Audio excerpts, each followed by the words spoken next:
Here real quick, and hopefully I'm sharing the right screen. I don't know which one's screen one and screen two. Brandy, can you That confirm looks that you're seeing? right. Should say fish management. Yep. Okay, thank you. You're on the dot. Yes, sir. All right, and so welcome everybody today. Today we're going to talk about some fish management strategies for your ponds, and I'm going to ask that I have a hard time giving these presentations and keeping the slides on my screen and viewing the chat box at the same time. So as I talk today, if you have questions, go ahead and type them in the chat box, and hopefully Brandy or someone can cue me in if one comes up. And don't worry, at the end, I'll make sure that I'll go back and go over any questions that we missed and didn't get answered during the presentation and give you some time to ask some more. So I'll just let everybody know that before we get started. So don't worry about questions too much. If I miss it at the moment you ask, we'll get to it. Okay. So when we talk about fish management strategies for ponds, most oftentimes it's fishermen that are interested in it.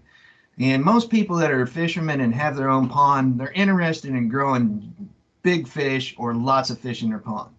If you're a bass fisherman, you might be interested in growing monster trophy bass like this. Or maybe you're someone that has no interest at all in really in bass fishing. Maybe you're a pan fisherman and you want to start growing trophy bluegills like these to catch. And I don't really care who you are, when your bluegills start having foreheads like these, they're pretty good sized bluegills. I mean, you can fillet the foreheads on these guys alone. So we have to ask ourselves a couple of questions. First, you don't just throw fish into a pond and get trophy fish like this. How do you get those fish? And so the first question you really have to ask and understand about your pond is, what is it we're growing? Okay, are we growing cows and goats of the system? In other words, are we growing herbivores? Well, the answer is really no. None of the aquatic fish that we grow in our ponds in Texas are herbivorous, or most of them aren't even omnivorous. So they don't really eat very much plant material. So a lot of vegetation in your pond really doesn't matter because that's not a food source. Everything that we're growing in our ponds in terms of sport fish are carnivores. Okay, there are predators of the system. So we're growing bobcats and coyotes. And so you want to try and feed a bobcat or a coyote on a plant-based diet like you would a herbivore. So we have to understand, how do we get a good, strong food chain in our pond? So that's the real question at the basis of most fish management in ponds. How do you develop a good food chain to produce good fish in your pond?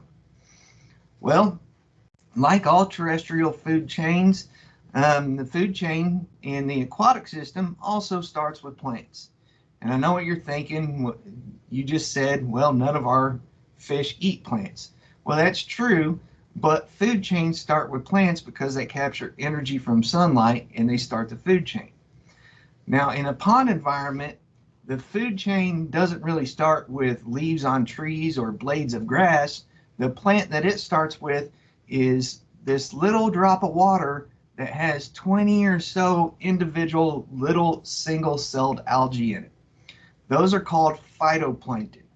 This is what gives a good pond a light green tint. Now, we're not talking about those nasty, scummy mats of filamentous algae or big vascular plants. These are microscopic, they're single-celled, they're not going to form mats. It just what gives the water a nice light green tint. And that's the plant basis of your food chain. Now, the next step in our food chain are our grazers. And so what this is a picture of a zooplankton. Now, zooplankton come in all different shapes and sizes. Most of them are small crustaceans and insects. I chose this one because this is actually a water flea that many of us see in high school biology class or textbooks. So a lot of us are familiar with it. And I know this might be a big leap, but when you look at this guy, this is really the cow or the goat or the deer. These are the grazers of the system. And that's the first animal that's eating the plant protein. Now, why is this guy important? Well, he's out there floating around in your pond, and my animation does not work in this format apparently. Sorry about that. So anyway, he's out there floating along, and he's grazing, and he eats the single-celled algae. Okay, that's the first step. Now, why the zooplankton are important, those grazers they're actually what feeds all of your bait fish, which in turn feeds your larger sport fish, but it also is what feeds all of your little sport fish when they're starting their life out. Think about it. A largemouth bass does not hatch out at 1.6 millimeters in length from an egg and immediately start eating other fish. He's eating other small organisms out in that pond that are zooplankton. So our zooplankton feed all of our bait fish, like this fathead minnow. Our fathead minnows in turn feed larger bait fish, like our sunfish. And then our sunfish in turn feed our big largemouth bass and our big catfish that we want to grow. And so that's how a pond food chain works. So I like to use lots of visual demonstrations to kind of bring home points and relate it to other areas that people might be more familiar with. So when we're looking at a food chain in a pond, everybody knows what this picture is of. It's a fallow or tilled field, right? There's not much vegetation in it.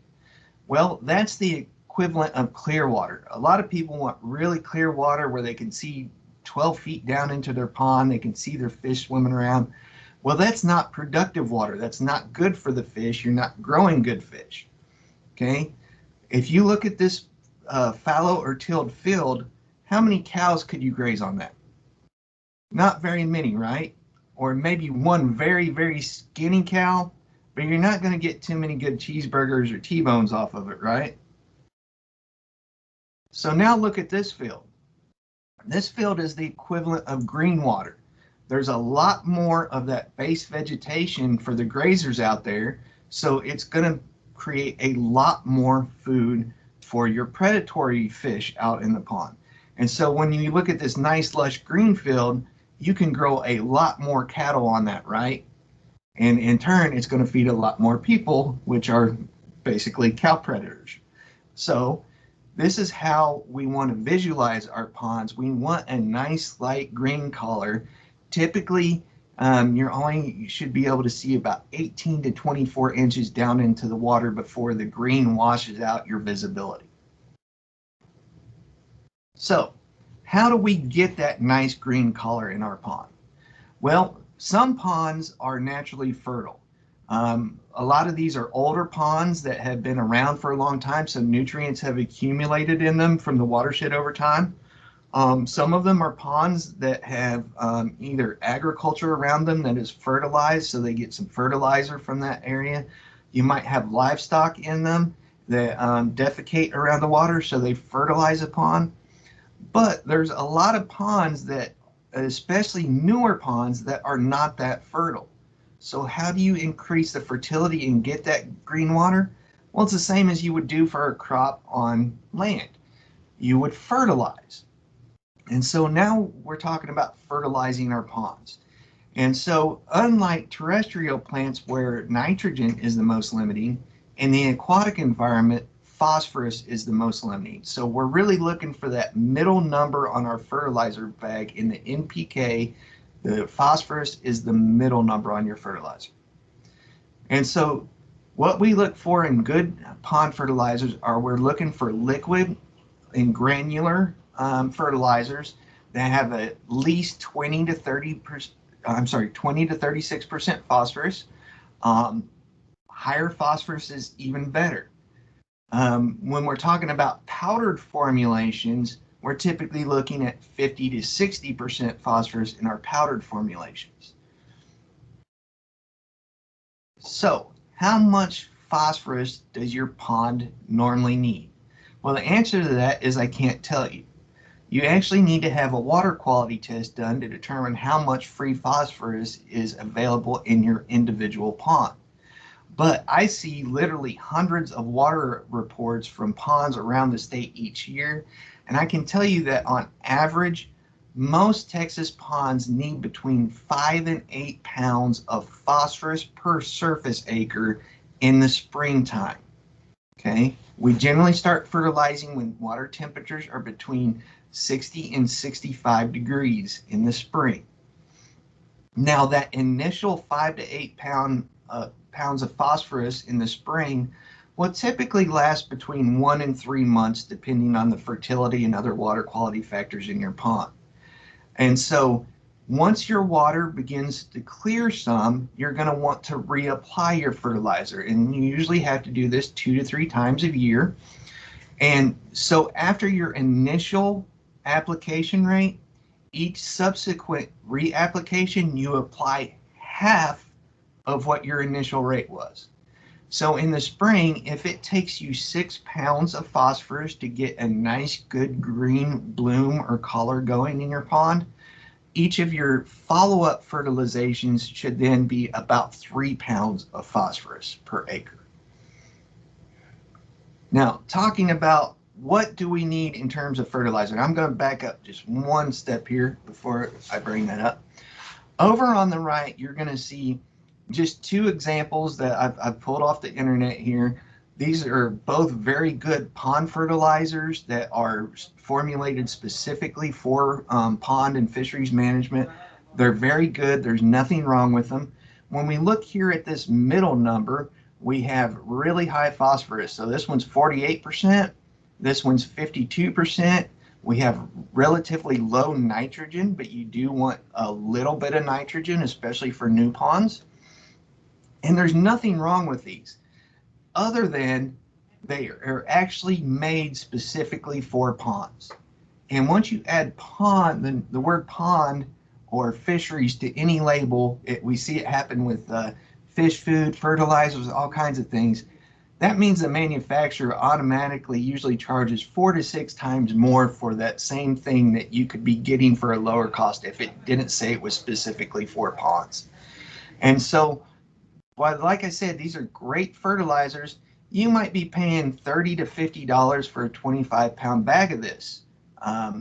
However, most people can go to their local farm and feed or co-op store, and you can get common agricultural fertilizers that do the exact same thing that these fertilizers would do, and you can get them for a few dollars per acre. So when we talk about fertilization, the cost is actually very low.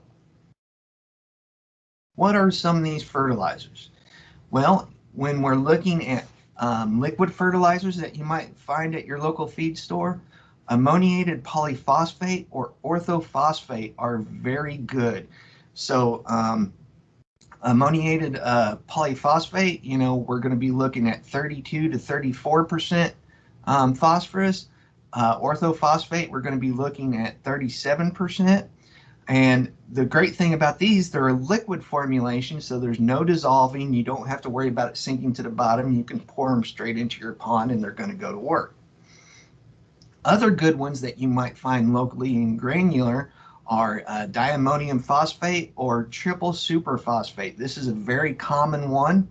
And so you're going to see that it has about 46% phosphorus.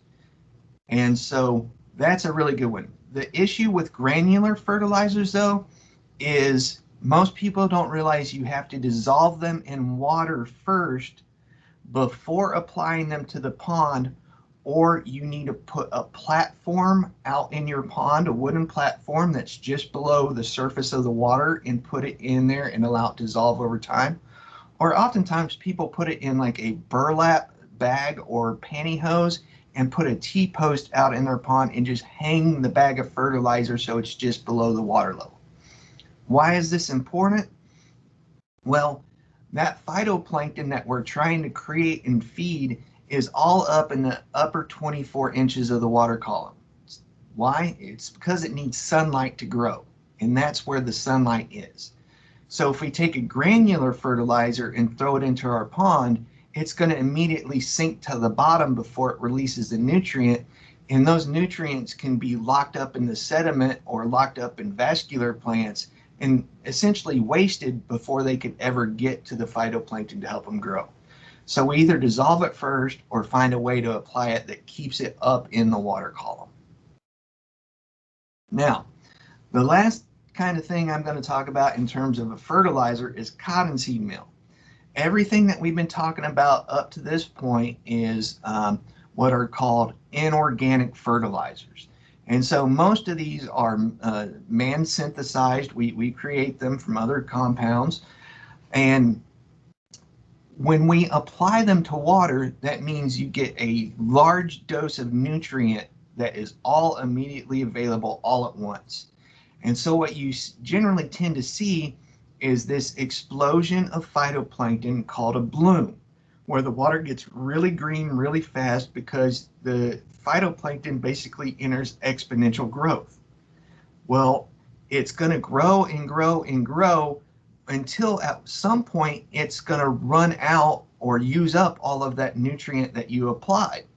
What happens when it uses up all the nutrient you apply? Well, then it collapses, and so you get a phytoplankton die-off. There's another option that we've used in the aquaculture industry for decades, and we're trying to encourage more people to do this in their recreational ponds. Rather than use an inorganic form of fertilizer to add phosphorus, use an organic form, and we use generally cottonseed meal.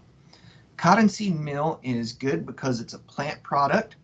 It's very high in phosphorus. It's a byproduct of an industry, so it tends to be cheap, and it's widely available because it's used in animal feeds and even some terrestrial fertilizer uses.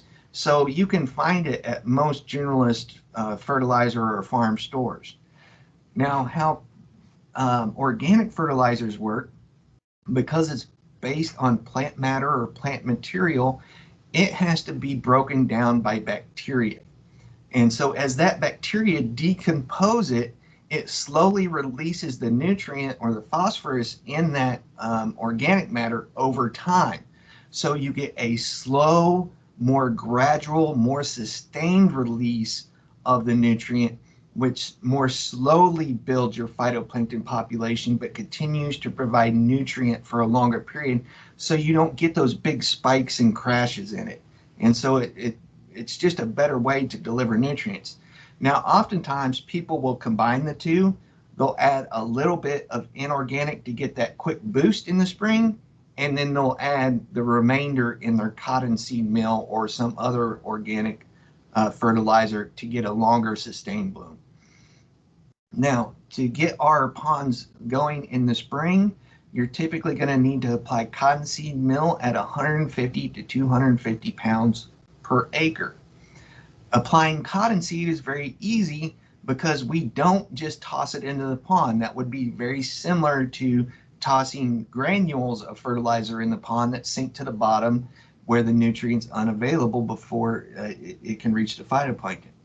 Cottonseed meal, basically we poke a hole in the corner of a bag and we walk around the edge of the pond, and we try to get most of that fertilizer right into the shallow water along the edge.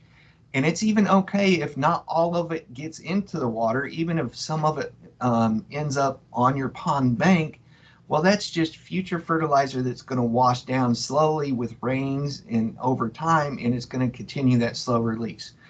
But as long as we apply the majority of our cottonseed meal in water that's less than 18 inches deep, it's going to fertilize our pond and be out there doing its thing as it decomposes. And so that's our fertilization strategies. Now, what do fertilizers get us? Why are we going to all this effort to do this? Well, by simply fertilizing a pond, we increase the fish production capability of that pond 4 to 6 fold. Okay. Now, in a typical unfertilized pond, that pond is capable of sustaining between 75 and 100 pounds of fish per acre based on the natural food chain that's available. Now, 75 to 100 pounds might sound like a lot of fish, and it might sound like a good fish fry or good fishing. But when you think about it, there's a whole lot more really small larval fish in that pond than there are medium-sized fish. And there's a whole lot more medium-sized fish than there are large fish that prey on them. So out of that 75 to 100 pounds, there might only be 2 to 4 pounds of harvestable size largemouth bass or catfish present in that. Most of the fish are going to be smaller than what you really want. Now, simply by fertilizing that same body of water, now it can suddenly support between 250 and 600 pounds per acre of fish. And so you've dramatically increased the amount of fish and the amount of harvestable fish that are going to be available from that pond for you to take. It's going to be a whole lot bigger fish fry, I guarantee it. Now, there are some caveats that go along with fertilization.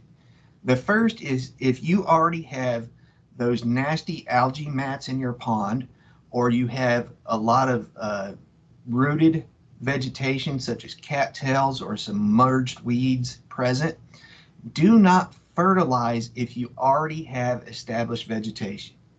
The reason why is if you fertilize, now you're going to end up with 4 to 6 times more vegetation than 4 to 6 times more phytoplankton. What you need to do is first go out and get the appropriate herbicide to treat the aquatic plant species present, treat that species, and then fertilize. By killing off that species and then starting a fertilization program, you can actually help prevent the unwanted vegetation from coming back. Why? That phytoplankton that gives your water the green color that only allows 18 to 24 inches of visibility acts the same as pond dyes that people use to shade out aquatic growth in ponds. It's up there blocking the light in the upper 18 to 24 inches of water, which doesn't allow sunlight to penetrate to the bottom, which is required for aquatic vegetation to become established. So we don't start fertilizing until we treat our already present aquatic vegetation. These are some of the reasons why we recommend as soon as someone digs a new pond, if they're interested in a fertilization program, start fertilizing as soon as you dig your pond and it fills. That way you can prevent any aquatic vegetation problems from becoming established in the future, and you're always ready to go with your fertilization program. The next caveat that we have to remember with fertilization is far too often today, we live in a society that might be known a little bit for some excesses, right? And so rather than the small cheeseburger of the 1950s, now we have pound-and-a-half triple cheeseburgers, right?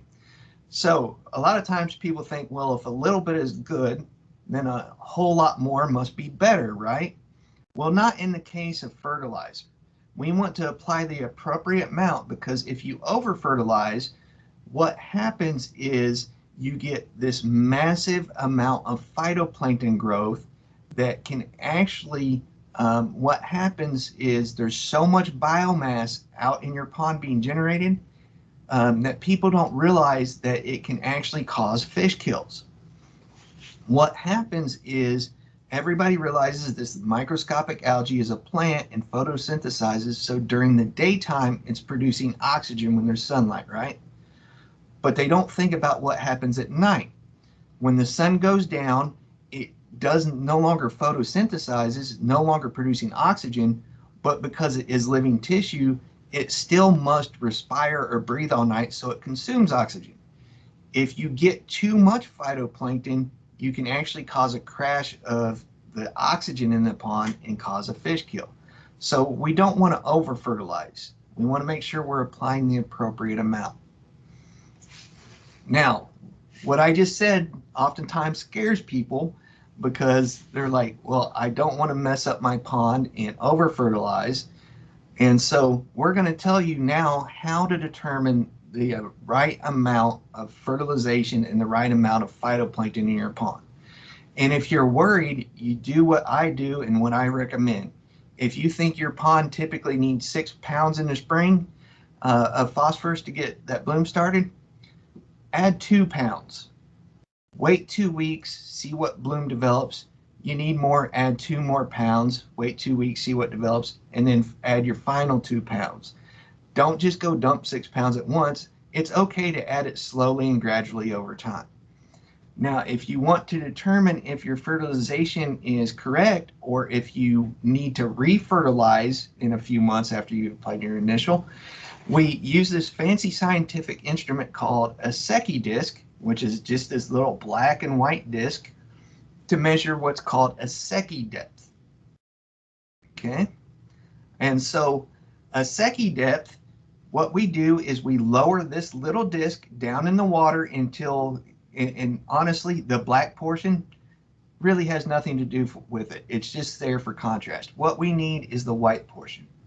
We're looking for that outer edge of the white portion. We lower the disc down into the water until we just barely can't make out that outer edge of the white. It becomes blurry.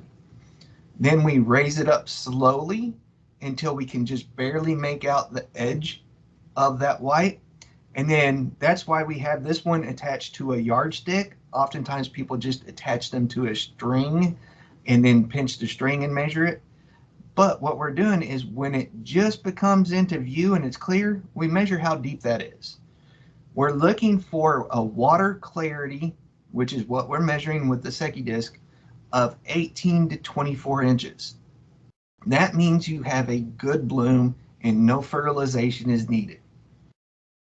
If you can see greater than 24 inches down in your water, that means there's not enough food in that pond to keep a good, strong fishery going, and so you should probably fertilize your pond.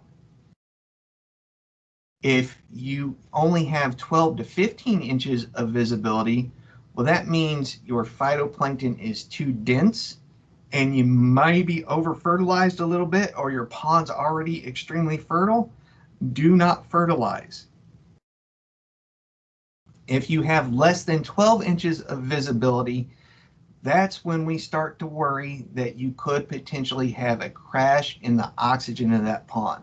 And so if you fertilize and suddenly one day you walk out and measure and you got less than 12 inches of visibility, that's when you should be sinking some emergency aeration for your pond or adding some fresh well water to try to thin that out.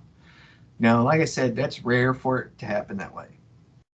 There are some of you out there that are probably questioning, well, I don't fertilize my pond and it's not green, but if I walk out there right now and take a water depth, I bet I can't see 6 inches down. Well, that is another issue. That means you might have some suspended clay particles in your pond causing turbidity. And so often people just call this simply a muddy pond. Well, if you have a muddy pond and you can't see more than 24 inches, there's no reason for you to be fertilizing that pond. Fertilizer won't work because, once again, that suspended clay in the pond is acting much like a pond dye and shading out both the phytoplankton that you're trying to create and aquatic vegetation. That means the food chain in that pond's not going to be near as strong as it could be. So some people actually choose at this point to use clearing treatments to partially clear their pond and then start fertilization program to jumpstart that food chain. I tell you, if you have a lot of cattle that are constantly wading in your pond or other issues like your ponds right next to ag fields that are regularly tilled, clearing in that pond and greening it up probably is not going to be realistic in a long-term perspective because it's going to continue to get stirred back up. So we spent a lot of time talking about fertilization and phytoplankton and building that initial step in the pond. So what does all of this get us? Well, it gets us the zooplankton. And zooplankton, like I said earlier, are mostly tiny floating insects and crustaceans. And so most of them are about 1 millimeter in length, which means they are visible to the human eye, but most people never realize they're there because they're so small. If you take out and take your hand and dip it into your pond water and cup a little and hold it up real close to your face, sometimes you see little specks that look like they're moving around in there. That's zooplankton. This is what a microscopic view of them looks like. Like we said, most of them are crustacean, and so when you look at kind of the general body form, this is one that's known as a copepod. You can kind of see how that looks like a little shrimp, right? So they're crustaceans, most of them. And what that yields is our fish food. Now, when you look at this little jar to the right, that has a lot of zooplankton in it. And what that is basically we took 1 gallon of fertilized pond water and ran it through a sieve that was large enough to allow the phytoplankton, the algae in the water to run through, but small enough to keep all the zooplankton in that jar. And then we washed it into a little jar of clear water here so that you could see the food that was in that 1 gallon of water. And now most people will look at that and go, well, that doesn't seem like very much food. But when you consider 1 acre foot of water, so if you have a 1 acre pond, just the top foot of water is 325,850 gallons. Okay, multiply this little jar by 325,000. That's going to equate to a lot of food out there in your pond for your small fish. Okay, why are zooplankton important? Well, like I said, they feed all of our bait fish, but they also feed all of our sport fish that we want to catch. So your little bluegill, red ear sunfish that are out in your pond, that's what they eat up till about 2 inches in size. So about the size that you see here, they're going to feed primarily on zooplankton. It's also what's going to feed all of your little largemouth bass until they're up to about 1.5 inches long. Okay, so if we don't have good zooplankton, even though we might be trying to grow big trophy 8-pound plus largemouth bass, well, that fishery's eventually going to collapse because we're not getting recruitment of the little guys coming up from spawning. So we got to make sure we support the zooplankton in order to have a sustainable long-term fishery. Next, we're going to talk about an entire different class of food that's out in our pond that few people ever realize is there. And so what that is periphyton. Periphyton, and it grows on detritus, and it's basically an ooze or mixture of bacteria and algae that are there decomposing organic matter. And this decomposing organic matter is known as detritus. And so if you look at this picture, this is basically a sycamore leaf that was pulled out of a pond. And if you look, the bottom left half looks relatively clean and clear, and so that's because that half was buried in the pond mud below the sediment. And so that's detritus with not much growing on it. If we look at the upper right half, we see this kind of fuzzy grayish green growth that's all over it. That's actually periphyton growing on that decomposing leaf. It's basically digesting it or using the nutrients from the decomposition to create food. Why is periphyton important to us? Well, periphyton and detritus feed an entirely different class of food that's in our pond. That feeds our detritivores. Okay, most people have never heard of a detritivore, but yet they're some of the most classic fishing lures of all times. If anybody's ever pitched a jig for bass in a pond, that simulates crawfish. Crawfish are a detritivore. If you've ever fly fished, you're imitating a detritivore, an insect. And of course, who didn't probably start with a worm underneath a bobber as their first fishing experience? Well, these are all classes of food that are detritivores that are out there eating, living, and growing on the detritus and the periphyton in your pond. Okay, detritivores are important because that's what feeds all of our intermediate sized bass. So once our bass switch off zooplankton at about 1.5 inches long, they don't switch over to a diet of true piscivory, which means a diet of eating primarily fish as their main food source, until about 12 inches in size. So from 1.5 inches to 12 inches, what's their primary food source? Well, it's detritivores.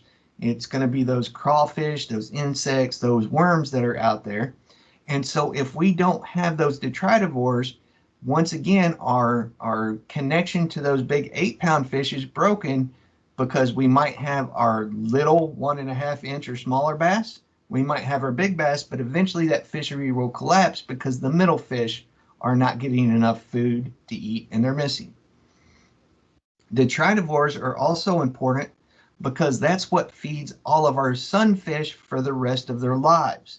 After they switch off zooplankton at about 2 inches in size, our bluegill and our red ear sunfish eat detritivores for the remainder of their life.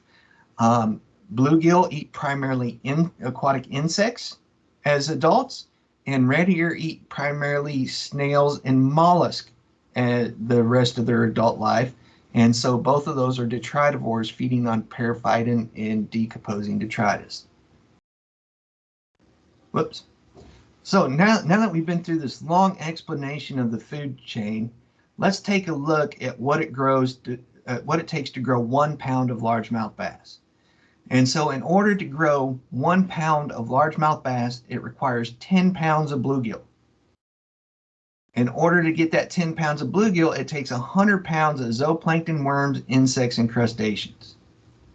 In order to get that 100 pounds of zooplankton in worms, insects, etc., takes 1,000 pounds of algae, phytoplankton, and detritus. Now, think about it. Most people's goal, if you're a bass fisherman, is to be able to brag about that one double-digit bass that you have in your pond that you caught. One 10-pound fish.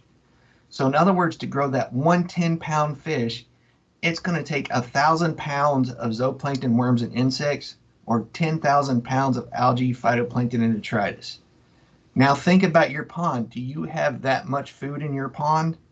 Do you have that much food to support one fish, let alone dozens or hundreds of fish? That's why building a proper food chain is so critical to managing good fishing in a farm pond. Now, there's going to be some people that say, wow, that was a lot to take in. That was, it seems like a lot of management. I'm not sure I'm going to be able to do all of this. And so there is an alternative to fertilization, and that is simply to feed your fish. And so by feeding our fish, we're going to use commercially available fish feeds that have been formulated to meet the nutritional requirements of fish. You can feed through automatic feeders, or you can hand feed throughout the day by yourself if you like watching your fish. And basically what this does is we're cutting out the bottom 2 rungs of that food chain. We're cutting out the phytoplankton and the zooplankton, and we're putting food directly into our bait fish and our sunfish, which are in turn eaten by our catfish and our bass. And in some cases, we're even putting into those predatory fish. Catfish take to pellets really well, and so often we can put nutrition directly into them. Now, from a financial perspective, it does not make any sense to me to feed your fish. Yes, it might be easier than a fertilization program and keeping up with this, but when we look at fish feed, the most important and critical thing is protein. Now, channel catfish feed is what you normally buy as most pond feeds. It typically contains about 32% protein. Right now, it's running about $480 to $490 per ton. That is if you buy the commercial railroad car at 20-ton minimum batch. Now, most of you are not buying in those quantities. You're not a commercial fish farmer.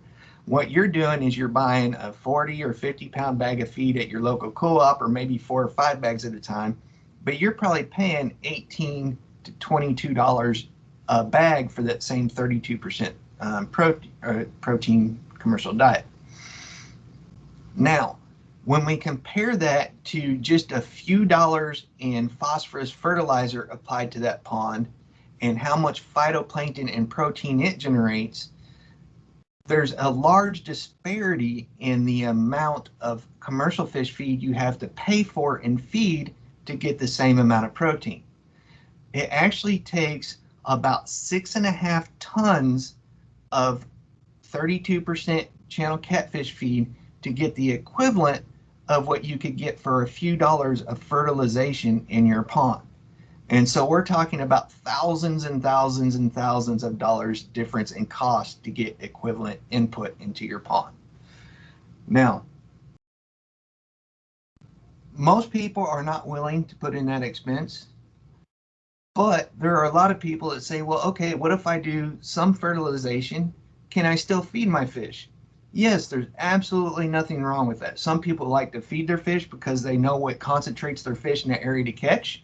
They like to feed their fish because they can see their fish. They like to watch their fish. But it also still, no matter what, feeding does put some nutrition into that fish population and helps grow them. So it's just a supplemental feed, and you can still get most of your nutrition from that few dollars in fertilization. So doing both is fine.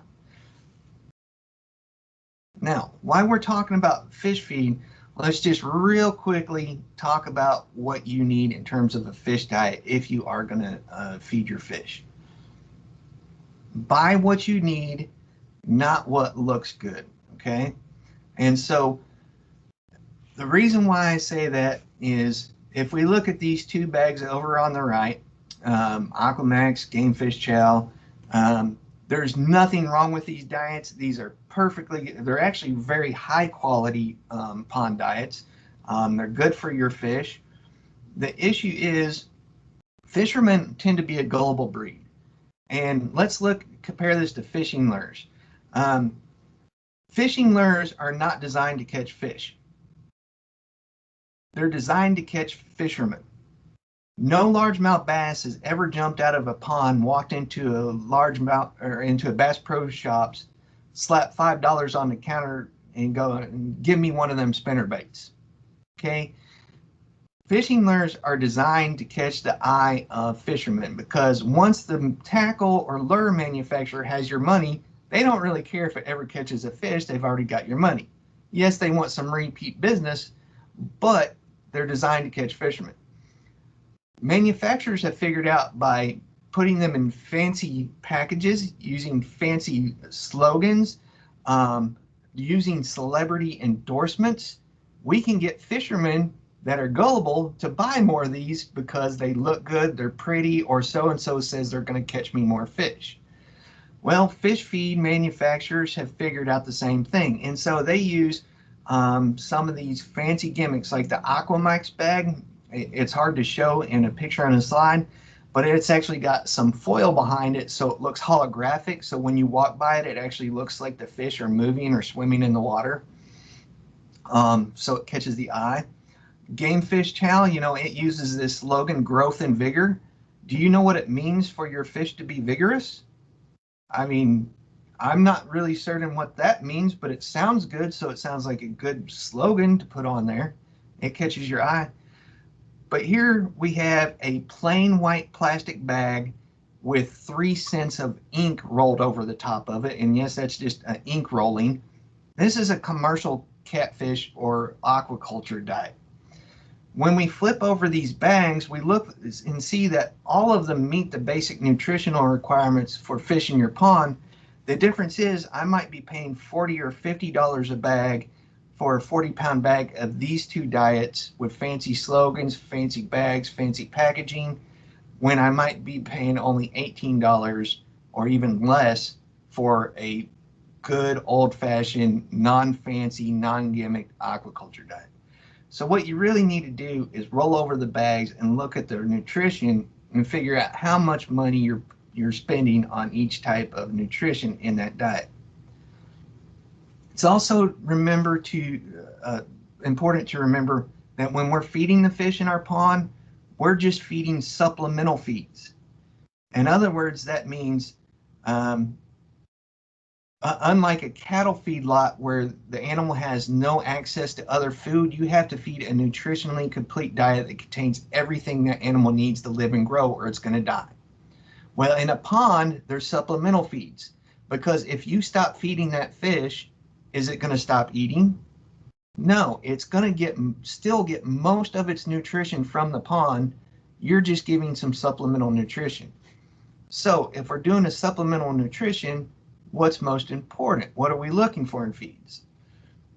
Well, protein is the most important ingredient in fish feeds, but it's also the most expensive. Okay?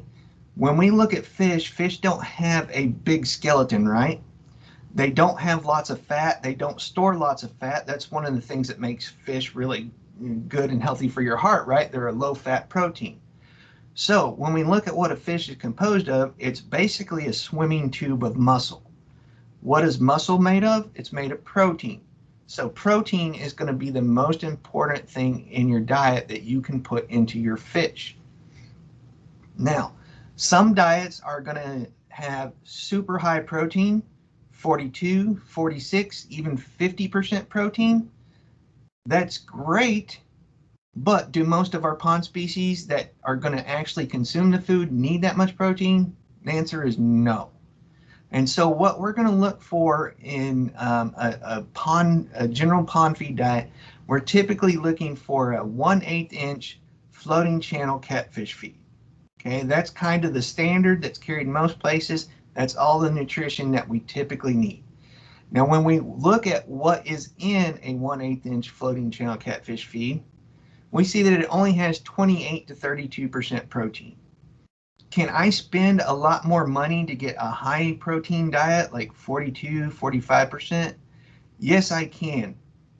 But think about it like this. I myself can take that 32-ounce sirloin steak challenge and I can finish the whole thing.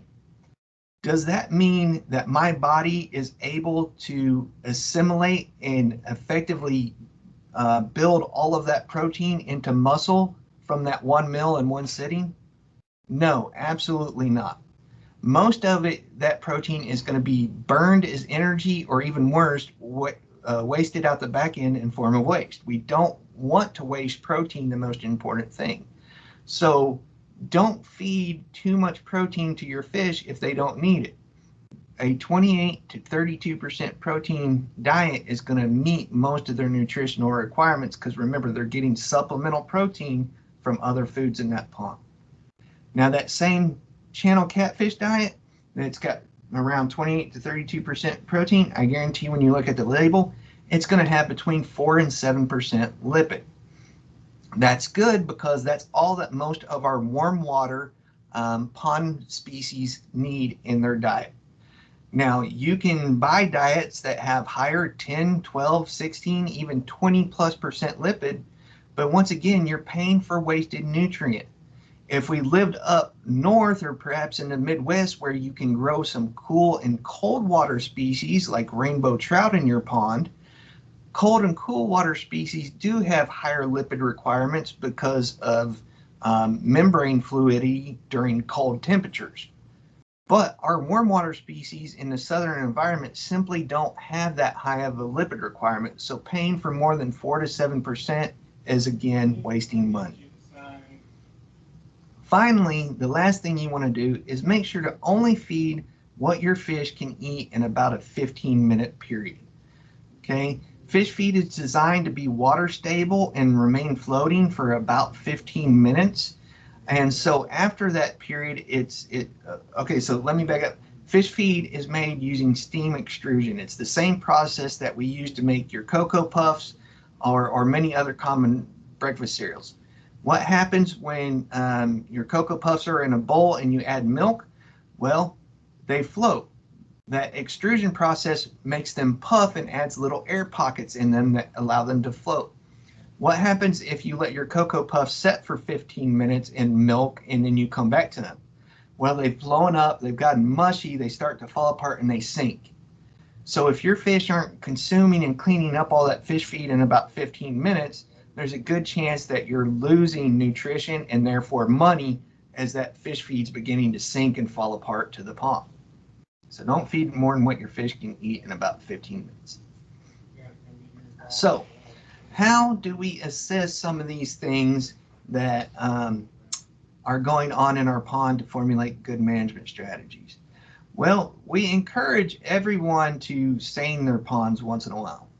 And no, we don't mean dragging these big giant commercial seines across your pond where you're harvesting all the fish.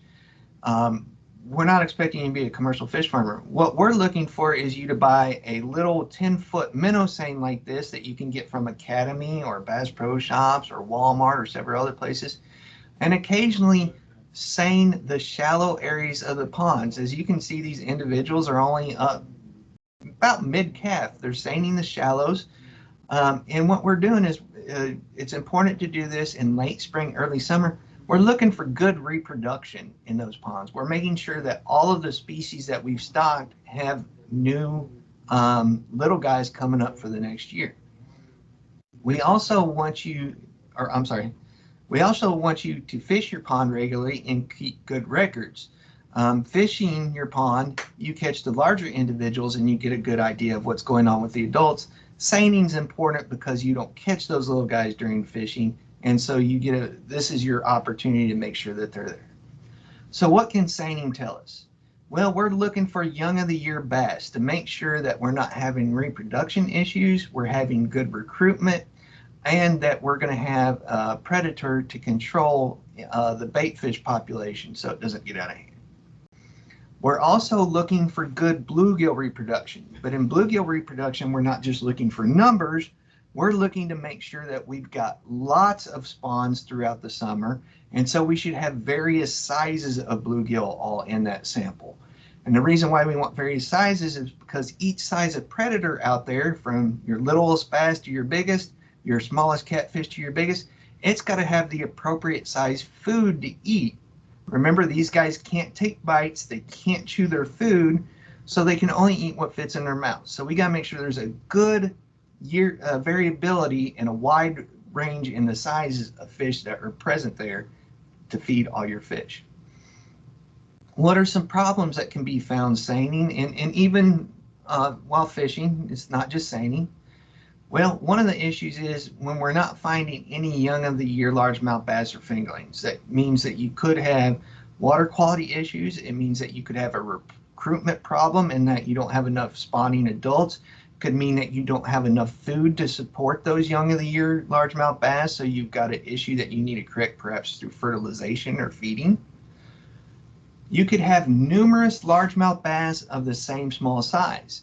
This is a phenomenon that points towards stunning. It means that there's not enough food for any of the bass to get all they need to grow, and so they're all competing for the same food source, and they all basically stunt at the same size. It could also be an indicator that the predators have become too dense and wiped out your bait fish population, so that you don't have enough bait fish. Only large sunfish are present in your sample, no small ones. Well, once again, this is another sign that could point towards largemouth bass stunting. Means you got too many small largemouth bass that are eating all the little spawns of the sunfish, and so none of them are growing through those various sizes, and so only the largest sunfish that were older fish are still present in that sample. If your sunfish are largely absent, then you might have a very severe problem with overpopulation of predatory species. Those will be our largemouth bass, our catfish, perhaps hybrid striped bass. In other words, the density has become so high that they've consumed all their forage, and now you're going to lose the growth of all of the species in your pond. Oftentimes we find unwanted species, things like green sunfish or bullheads that may have been accidentally introduced to the pond. And so it's great to find these species early and start managing for them so you can eliminate their effects in the pond.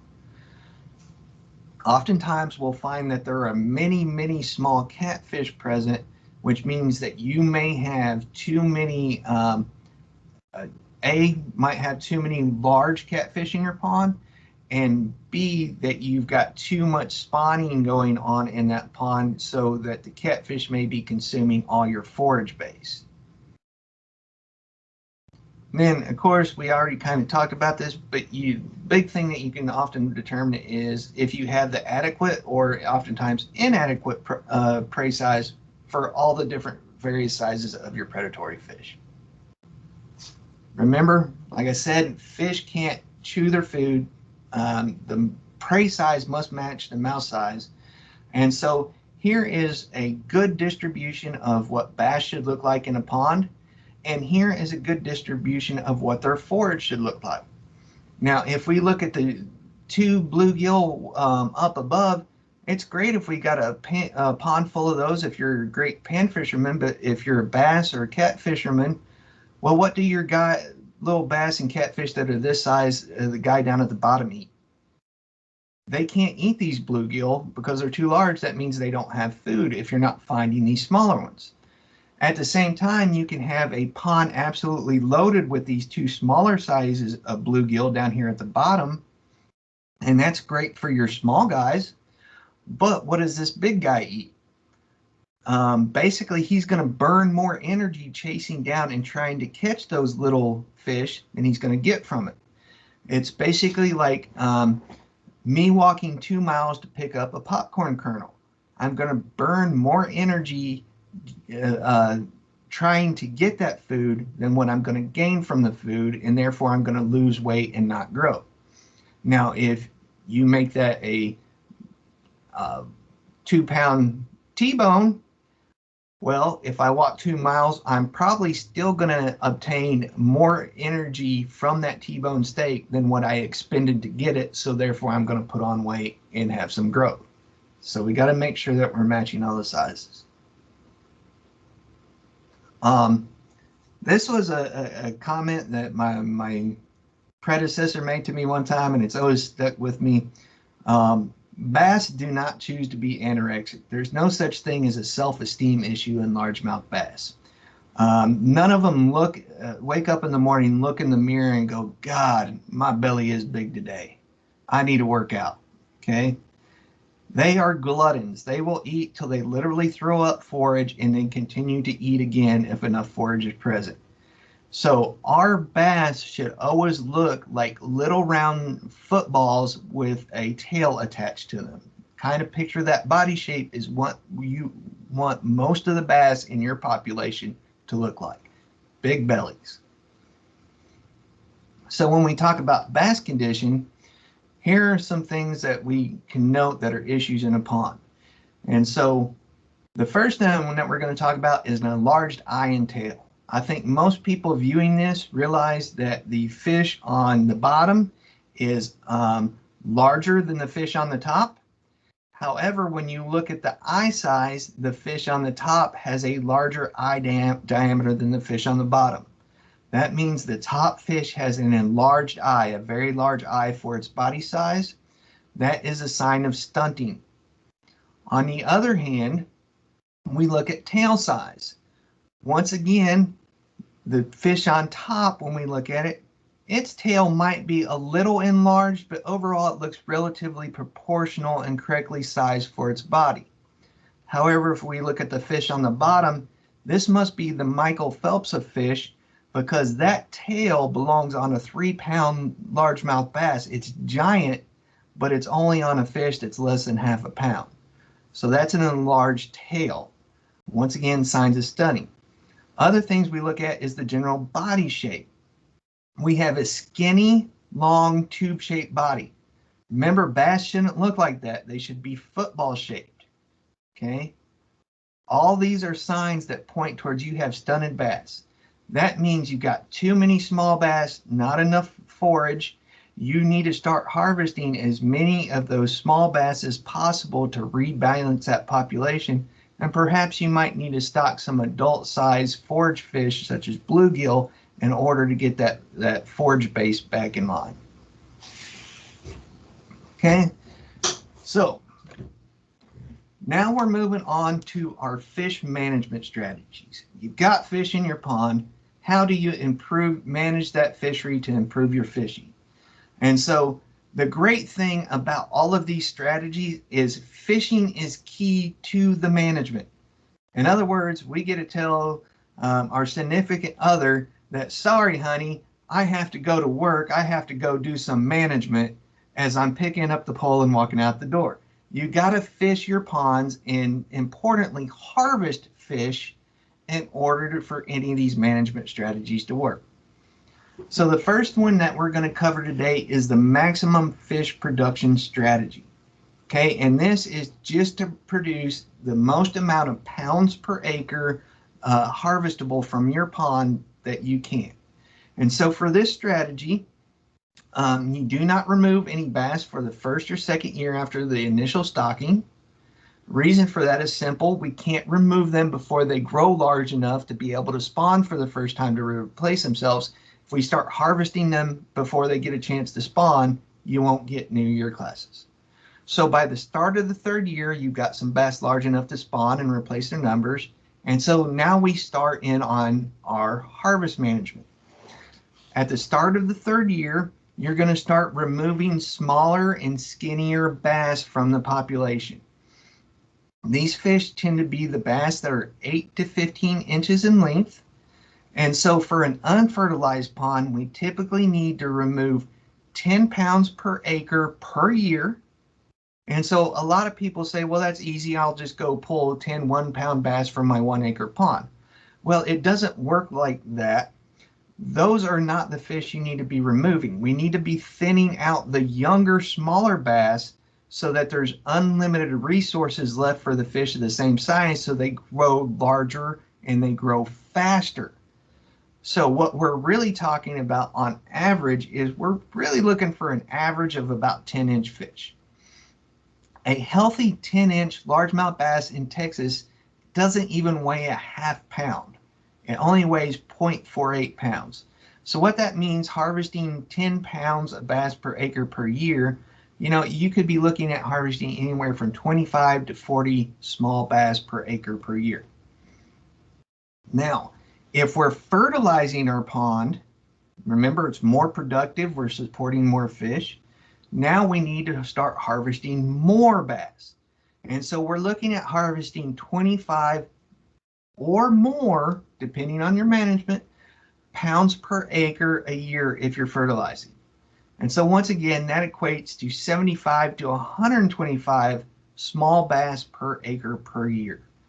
Now, this can be daunting to a lot of people because that's a lot of harvest. But imagine now, instead of a 1 acre pond, we have a 10-acre pond. You better be getting on the phone to some of your buddies to help you come harvest that many fish from your pond in order to keep this management strategy going. Oftentimes we run into people that are extremely hesitant and just simply refuse to remove largemouth bass from their pond. They say we strictly practice catch and release. The issue with that is catch and release is a great tool when applied to where it was designed and developed for. It was designed and developed for large bodies of water, large reservoirs, rivers that have heavy fishing pressure.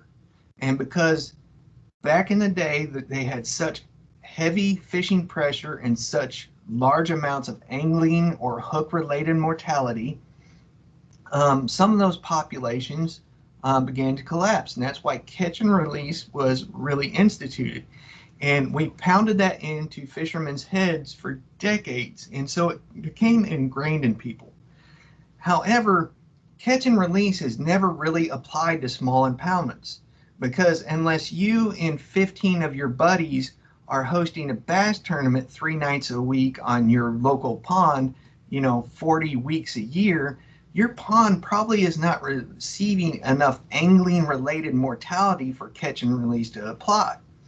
By simply not harvesting bass from your pond, what you're doing is you're potentially jeopardizing not just bass growth, but you can also be unintentionally causing bass stunting because you're not thinning out the predators to keep the forage base healthy. And so oftentimes catch and release in small ponds, while well-intentioned actually leads to some of the most common problems in farm ponds. So we actually got to harvest our predatory fish in order to keep small pond environments healthy. So moving on from our maximum fish production strategy, we'll get into our big bass option. This is for our bass fishermen out there that want true trophy wall hangers. And so in this strategy, it's kind of counterintuitive, but in order to get bigger bass, you actually have to start harvesting more than your maximum production strategy. The reason why is we need to thin out that bass population even more so that the few remaining have unlimited food and throughout their entire life and can reach their maximum growth potential. That means you're going to have fewer fish in your pond to be, or fewer bass in your pond to be able to catch, but they're going to be able to attain the maximum size that they can. And so for the big bass option, you have to remove 10 to 15 pounds per acre of bass under 12 inches per year. But now we also have to bump up and we're removing an additional 10 to 15 pounds per acre per year of bass between 12 and 15 inches. Why are we removing more of this kind of middle size class? Well, around 13 to 15 inches, most bass become sexually mature and are beginning to spawn. And so by removing those spawners, it's like taking 6,000 fish out of the population at once in the form of those offspring, rather than taking just one fish out of the population at a time. And so the few bass that remain to spawn, their babies don't have to compete with thousands of mouths that eventually die off and don't make it. They're going to have unlimited growth. Now, here's the thing with the big bass management strategy.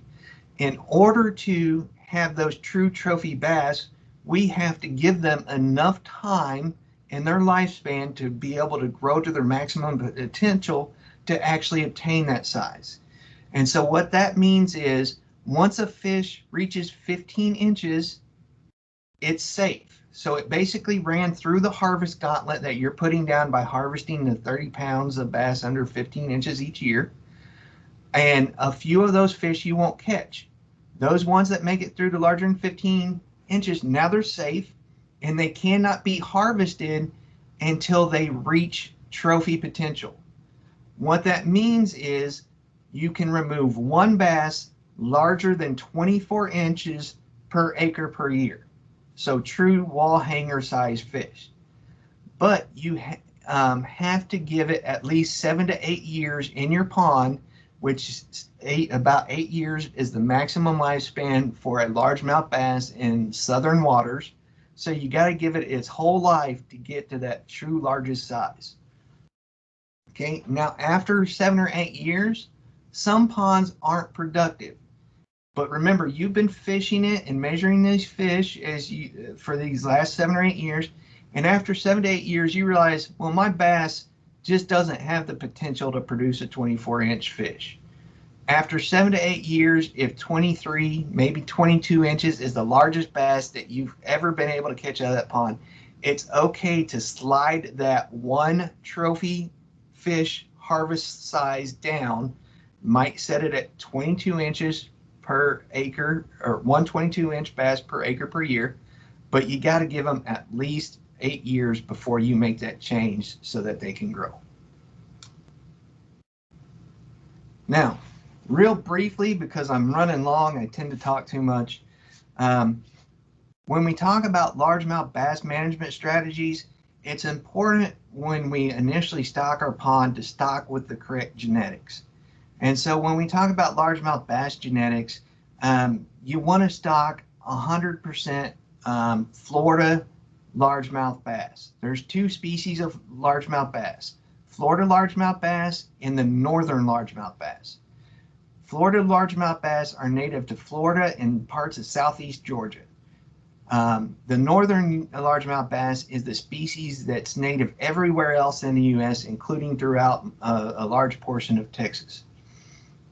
Northern largemouth bass are known to be more aggressive and easier to catch on artificial baits, and because they don't get as big as Florida largemouth bass, that means a pond can sustain more of them. So you generally have larger numbers. So if your goal is to have a pond where you want to go catch as many 1 to 5 pound largemouth bass in the afternoon as you can, then stock northern strain. If you want true trophy potential, stock only Florida strain largemouth bass because you need those genetics. On average, Florida largemouth bass can achieve sizes about twice as large as their northern species counterpart. Okay. Now, a lot of people like to stock F1, hybrid, tiger, gorilla bass. All these are different names that are marketing names that people have come up with for the first generation hybrid between northern largemouth bass and Florida largemouth bass. I recommend that you stay away from those and you stick with the single species that gets you closest to your long-term goals. If you want aggression in numbers, go northern. If you want true trophy potential throughout the lifespan of a pond, go strictly Florida. The reason why people stock these hybrids is because when you hybridize a species, you get what's called hybrid vigor. And so you combine the best traits of both the parent species, and often you get an offspring that performs better than either of the parent species, oftentimes can grow faster or larger than either of the parent species. But hybrid vigor only applies to that first generation, so you only get one generation of that. In every species, the genetics of, or every hybrid, the genetics of one species or another is more dominant. And so each subsequent populate or generation offspring breeds back more and more true to that one. Well, we see that in the in the F1 or the hybrid bass, the genetics over time tend to breed back more and more true to the northern strain with only a small percentage of Florida genetics left in there. So we lose much of that trophy potential that we had initially stocked them for with each generation over time. So if you want a pond that can produce trophies for the next 25 years, you can stock just pure Florida largemouth bass. If you want a pond that has a potential to produce a true trophy in 7 or 8 years, you can stock the F1s, but that's probably going to be about the only time that you're going to have that true trophy. After that, they're going to start bringing back more and more to northern, so you're going to start catching more smaller fish over time. Okay. Now, in the big bluegill, or moving to the next option, the big bluegill or sunfish option. So once again, the harvest strategy for growing big panfish is not revolve around sunfish, but it actually revolves again around the harvest and management of largemouth bass. So for all the big bluegill option, what we want to do is start harvesting all bass that are over 16 inches from our pond. Okay, the reason why is the 13 to 16 inch size class of largemouth bass has been shown scientifically in studies to be the most efficient at removing large numbers of small sunfish from that population. Okay, why is that important? We want to really thin out that sunfish population so that the few that are remaining have a large amount of food and habitat resources remaining so they can grow very large very fast.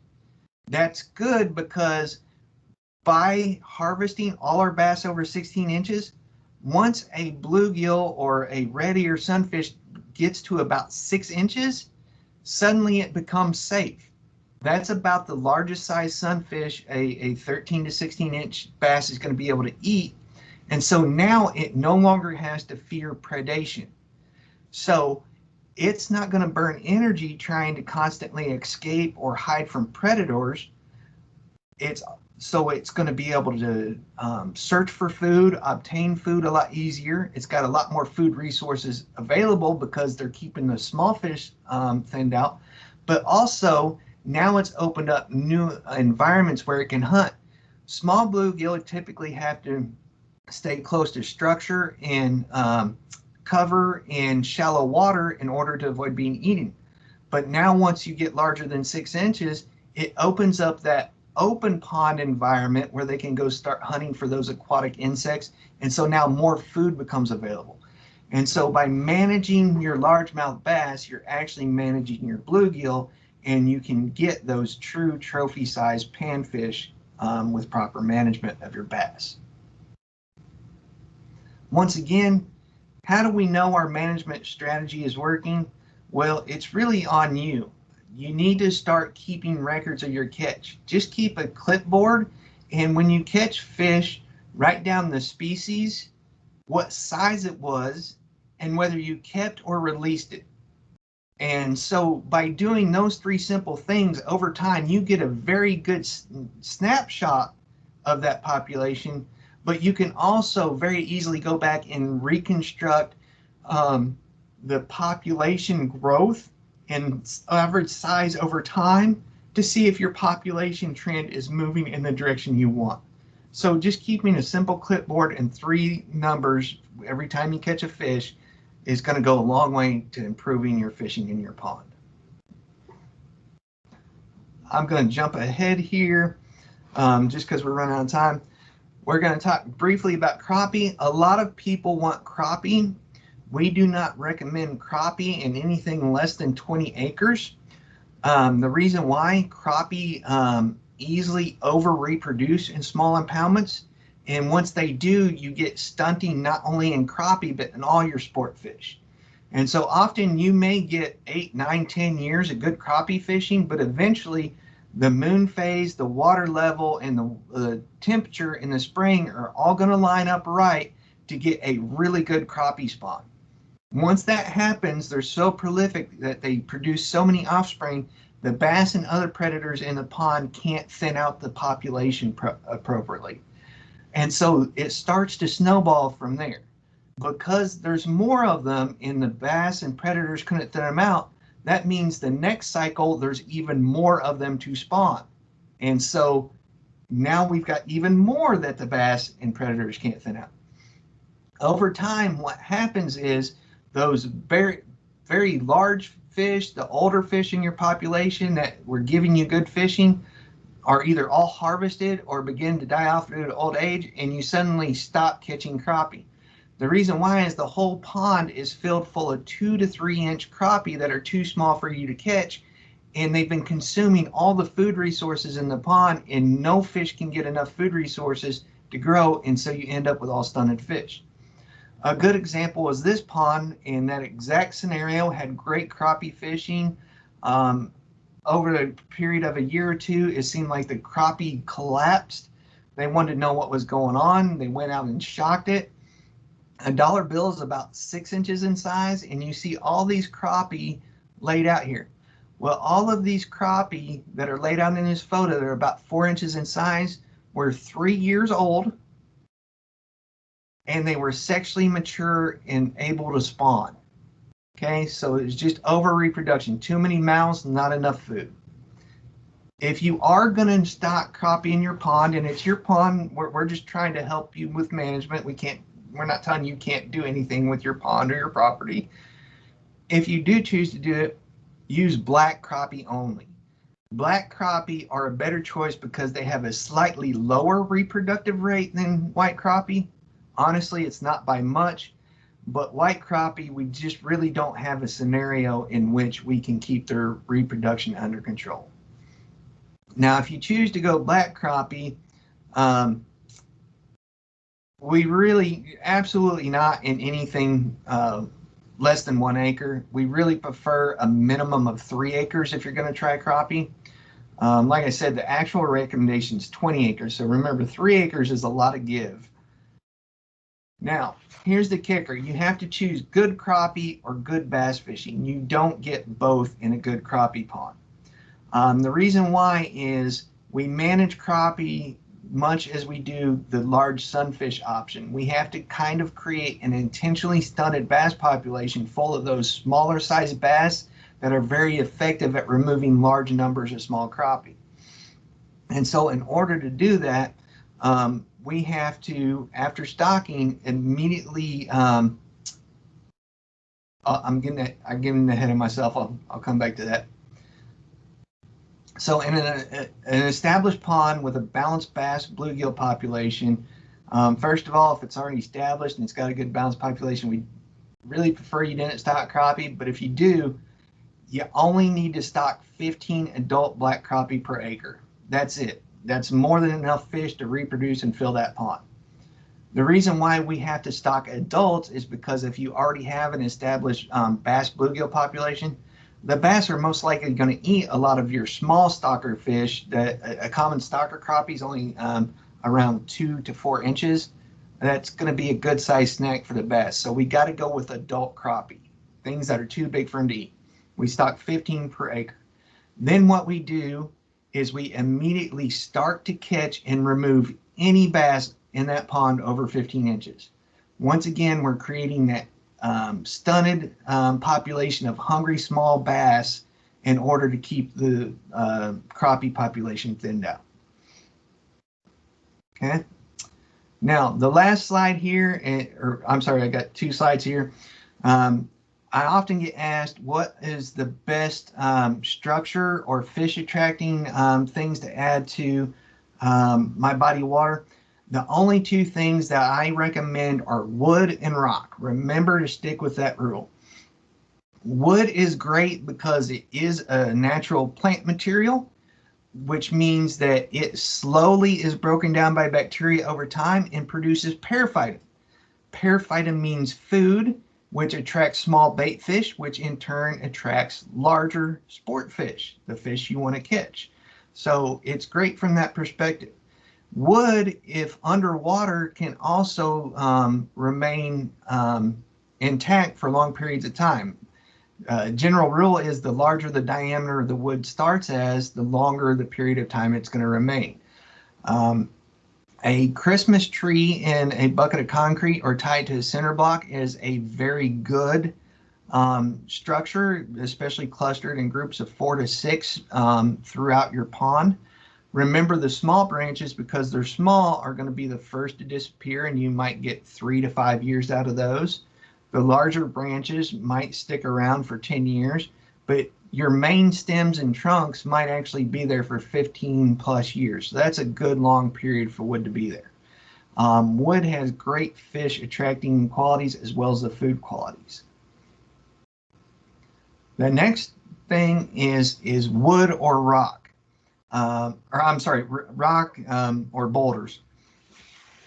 Rock is great because if I fish a pond that has a rock pile in it, I may not come back to that pond again for 15 or 20 years, but I know exactly where to fish because that rock pile is not going to move, right? That rock pile is going to be there. It's not going to deteriorate. Rock is great because algae grows really well on it. Actually, desirable algae, once again, not those nasty mats, but desirable algae, because it contains mineral within the rock that's necessary for the plant growth. That in turn attracts our little detritivores and little insects, which in turn attracts our bait fish and in turn attracts our larger fish. Rock is also great because it provides lots of nooks and crannies for things like crawfish and insects and bait fish to hide. And so generally when we're talking about rock, we don't want just a rock here or there. We're looking for rock piles. And generally, if you can provide at least 36 inches of relief from the pond bottom, in other words, that rock or rock pile should stick up 36 inches, it's probably going to be a good fish attractor.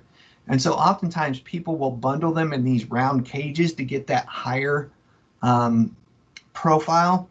This can be good and bad because fishing around them sometimes stinks because you get your hooks caught in them.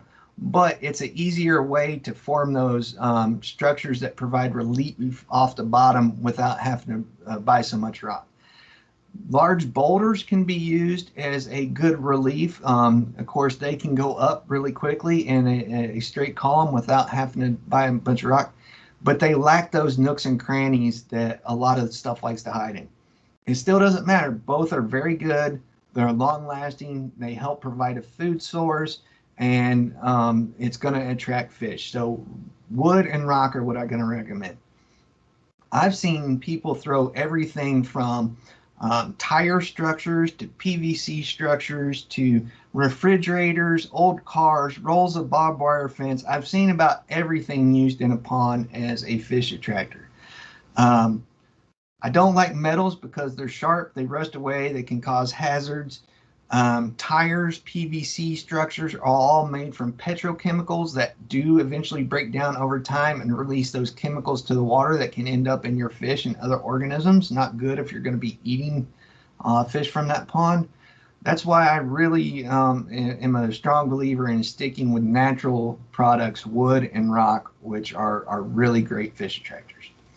And so with that, I thank you for sticking with me. I am going to attempt to stop talking so much and hopefully get to some of your questions real quick. All right. Dr. Think, we appreciate it. Does anyone have any questions? You're more than welcome to unmute and ask a question.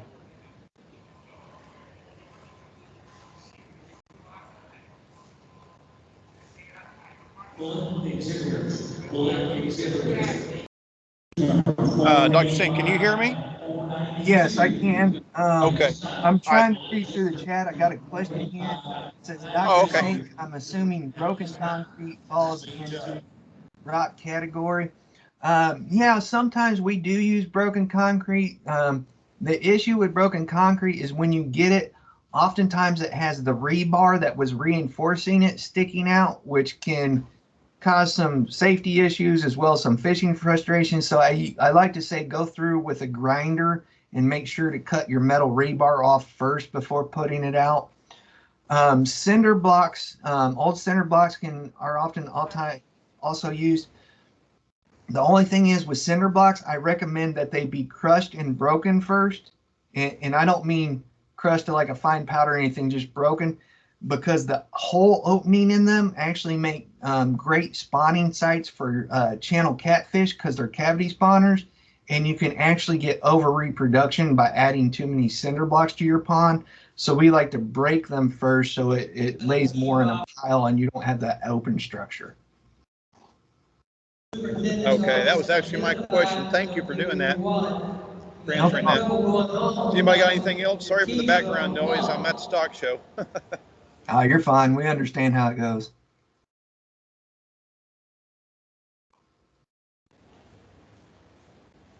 All right. Well,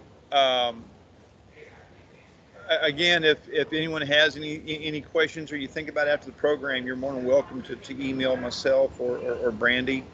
And I believe you've got our email address from the original invite or flyer. So we did record this program as well. So I know that it will be uploaded to you'll be able to find it on the YouTube link as well. And please don't forget also we will also be emailing you a survey that we just hope, pray, and ask you to certainly fill that out, because again, that is such a useful tool for us, so we know if our programming is on the spot or if we need to change anything or what have you. So one more opportunity. Does anyone have any questions?